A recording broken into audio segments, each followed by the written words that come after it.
अब हमारे पास ये भी हो गया कि हमें आईटी का कॉन्सेप्ट भी आ गया, सॉफ्टवेयर्स का कॉन्सेप्ट भी आ गया। अब हम चाहते हैं कि हमें अपनी लाइब्रेरी को ऑटोमेट करना है। प्रोसेस क्या है? What is the process to automate a library? ठीक है? सबसे पहले हमारे पास प्रोसेस ये होता है कि आपके पास पहली पॉइंट ये होती है कि लिस्ट ऑफ बुक्स आपके पास होनी चाहिए। नंबर वन, बुक्स की लिस्ट जो है आपके पास क्या है, चाहे वो एक्सेल फॉर्मेट में हो, चाहे एम एस एक्सेस फॉर्मेट हो आपके पास, चाहे आप सॉफ्टवेयर कोई भी सिलेक्ट करें, कहीं पे भी जाएं, जब आप ऑटोमेशन की तरफ बढ़ते हैं, आपने ऑटोमेशन स्टार्ट करना है, ऑटोमेशन के काम शुरू करना है, तो आपको सबसे पहले बुक्स की लिस्ट चाहिए। उसका फ़ायदा ये होता है कि अगर आपके पास लिस्ट ऑफ बुक्स होती है, क्योंकि मेजॉरिटी ऑफ द लाइब्रेरीज में लिस्ट ऑफ बुक्स अवेलेबल होती है, क्योंकि जब हम किताबें कहीं पे वो सॉफ्टवेयर नहीं चल रहा होता तो कम से कम एक्सेल में लिस्ट बना देते हैं कि ये किताबें हमारे पास अवेलेबल हैं, ये किताबें हमने परचेज की हैं। तो लिस्ट ऑलरेडी कहीं पे होती है, कहीं पे नहीं। कुछ फील्ड्स का इशू होता है कि कहीं पे 5 फ़ील्डें हैं, कहीं पे 10 फ़ील्डें हैं, कहीं पे कितनी फ़ील्ड्स हैं, तो आप उसको लिस्ट को अपडेट कर लें, अगर लिस्ट बनी हुई है तो। ठीक है, थोड़ा-सा।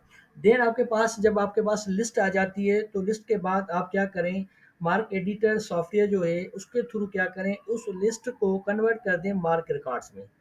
ठीक है?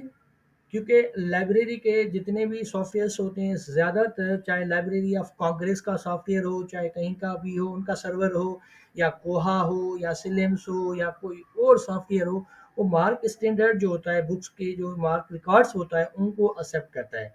बेसिकली मार्क रिकॉर्ड में क्या होता है, टैग्स होते हैं जिनको हम सेपरेट करके हर फील्ड को सेपरेटली यूटिलाइज करते हैं। क्लियर? आप उसको मार्क में कन्वर्ट कर लें। मार्क में जब आपके पास रिकॉर्ड मार्क में भी है, एक्सेल शीट पे भी है, now you are easy to switch on any software. अब क्या हो गया, आपकी प्रिपरेशन रेडी है, आपका बुक का रिकॉर्ड आपके पास अवेलेबल है। अब आप किसी भी सॉफ्टवेयर पे मूव कर लें, सिलिम्स पे कर लें, कोहा पे कर लें, वर्चुआ पे चले जाएं, सीसी डायनेक्स पे चले जाएं, कोई भी है।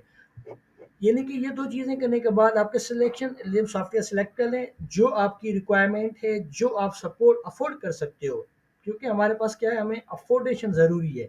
जो सॉफ्टवेयर हम अफोर्ड कर सकते हैं, परचेज कर सकते हैं, तो परचेज वाला ले लें, फ्री वाला कर सकते हैं तो फ्री वाला कर सकते हैं। मेन थिंग इज़ दैट कि आपकी खुद की स्किल्स क्या हैं और आप अफोर्ड क्या कर सकते हो। तो आप अपनी सॉफ्टवेयर की सिलेक्शन करेंगे। जब आप सिलेक्शन करेंगे तो आप अपने डेटा को माइग्रेट करेंगे उस सॉफ्टवेयर के अंदर। कोई भी आईएलएमएस सॉफ्टवेयर हो, चाहे कोहा हो, स्लिम्स हो, या वर्चुआ, whatever any you want, या कुछ और सॉफ्टवेयर्स हैं जो दुनिया में चल रहे हैं, पाकिस्तान के अंदर उनका बहुत कम कॉन्सेप्ट है, उसी पे मूव कर सकते हैं। तो ये हमारे पास एक प्रोसेस है आपका कि लाइब्रेरी ऑटोमेशन करने का प्रोसेस क्या है। फर्स्टली आपके पास किताब की जो बुक्स रिकॉर्ड है, आपके पास बुक्स रिकॉर्ड होना चाहिए। रिकॉर्ड होने के बाद आप उनको मार्क में कन्वर्ट कर लें। उसके बाद सॉफ्टवेयर जो होते हैं, कोई एक्सेल की शीट इंपोर्ट कर लेता है अपने पास, कोई मार्क को इंपोर्ट कर लेता है। ये जब आपके पास दोनों ऑप्शंस होंगे तो आप इजीली किसी भी सॉफ्टवेयर पे मूव हो सकते हो। ठीक है?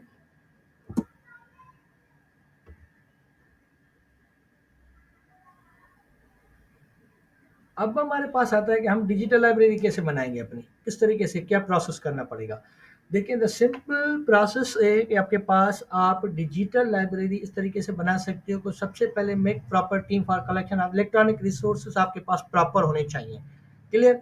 अब जो भी हो, बुक्स हों आपके पास, रिसर्च आर्टिकल्स हों, मैगजीन्स हों, किसी भी तरह की आपके पास, या बुक्स चैप्टर्स हों, ठीक है, वो सारी की सारी डिटेल जो आपके पास है अवेलेबल, आप उसको अपने पास कलेक्ट कर लें टीम के थ्रू।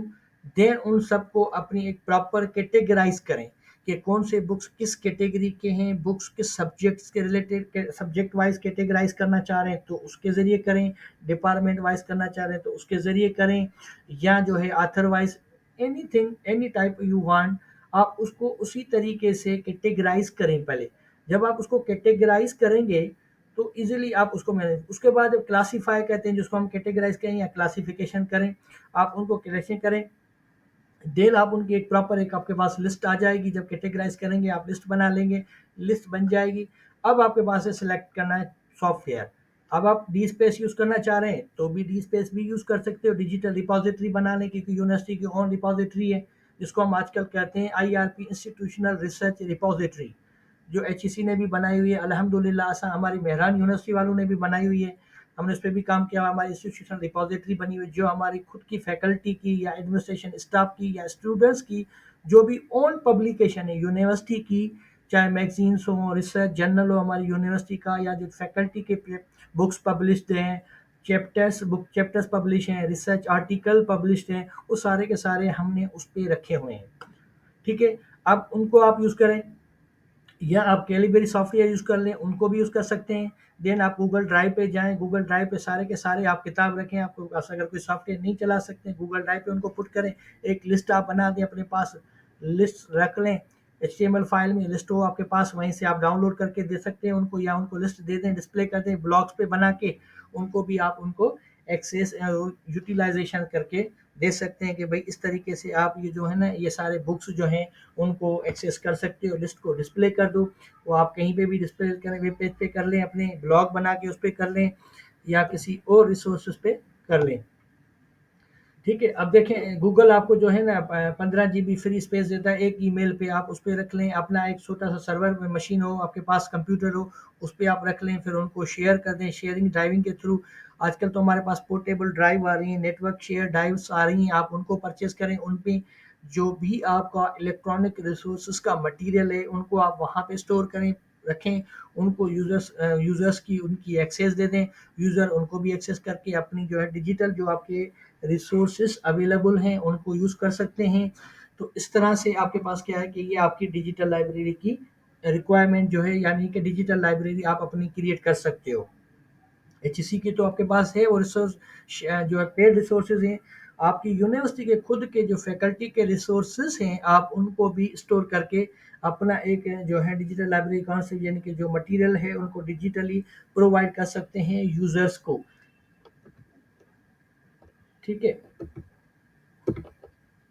तो ये हमारे पास कॉन्सेप्ट था डिजिटल लाइब्रेरी का, कि हम उसको किस तरीके से डिजिटल लाइब्रेरी अगर हम बनाना चाहते हैं तो किस तरीके से बना सकते हैं, ऑटोमेटेड लाइब्रेरी करना चाहते हैं तो उसके लिए हमें क्या-क्या करना पड़ेगा, उसको भी हम किस तरीके से बना सकते हैं।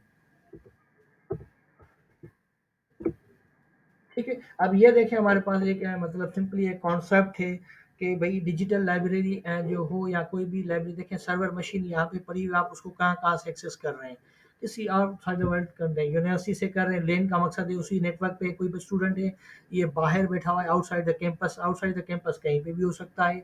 उसके बाद ये देखें क्लाइंट एक्विजिशन की डेटा है, क्लासिफिकेशन की है, कैटालॉगिंग है, क्लाइंट्स सर कंप्यूटर्स हैं, ये सीरियल मैनेजमेंट है, यानी कि जो ऑटोमेटेड लाइब्रेरी होती है उसका सर्वर आपका किसी एक जगह पे आप प्लेस कर दें, उसको प्लेस करने के बाद आप उसको दुनिया के किसी भी कोने से with the help of IP या नेटवर्क के ज़रिए आप उसको एक्सेस करके उनको यूटिलाइज कर सकते हो all over the world. Clear? अच्छा, अब क्या है बेनिफिट ये है इसका कि ऑटोमेटेड लाइब्रेरी में आपके पास एक सेंट्रल लोकेशन होती है जहाँ पे आपका आइटम मतलब जो सर्वर मशीन पड़ी हुई होती है, जिसको हम सर्वर कहते हैं, उसको कहीं और से जब हम एक्सेस करते हैं एज अ यूज़र, वो कहलाते हैं क्लाइंट्स। ठीक है, थैंक यू। तो ये था हमारे पास पार्ट 3, जिसमें मैं थोड़ा सा पूरे इन तीनों पार्ट्स का थोड़ा ओवरव्यू कर दूं। पहले पार्ट में देखें कि हमने डिस्कस किया कि आईटी का रोल क्या है लाइब्रेरी में, और आईटी की मदद से हम क्या क्या कर सकते हैं, किस तरीके से लाइब्रेरी को डेवलप कर सकते हैं, बेनिफिट्स क्या थे आईटी के। उसके बाद आईटी की मदद से आईटी की टेक्नोलॉजीज जो भी हैं उनकी मदद से हम क्या कर सकते हैं, लाइब्रेरी ऑटोमेटेड कर सकते हैं, लाइब्रेरी डिजिटाइज कर सकते हैं। ठीक है, उसके बाद ऑटोमेशन का प्रोसेस क्या है, कौन कौन से सॉफ्टवेयर हैं, किस तरीके कौन सा सॉफ्टवेयर कब सेलेक्ट करना चाहिए, और क्या क्या इक्विपमेंट्स होते हैं, प्रोसेस क्या है। देन हमने डिस्कस किया कि डिजिटल लाइब्रेरी का प्रोसेस क्या है इस तरीके से। तो ये तीनों पार्ट्स हैं, हमारी वीडियो लेक्चर के 3 पार्ट्स हैं। ठीक है, जिनको आपने पार्ट 1 में इस तरीके से देखना है, फिर पार्ट 2 है, फिर पार्ट 3 है, जिससे आपको एक पूरा एक क्लियर मैप हो जाएगा कि लाइब्रेरी ऑटोमेशन प्रोसेस क्या होता है, किस तरीके से काम करता है। ठीक है जी, थैंक्स। अगर आप नए हैं मेरे चैनल पे तो चैनल को सब्सक्राइब करें, शेयर करें, लाइक करें, कमेंट्स करें, ताकि इस तरह की और इन्फॉर्मेटिव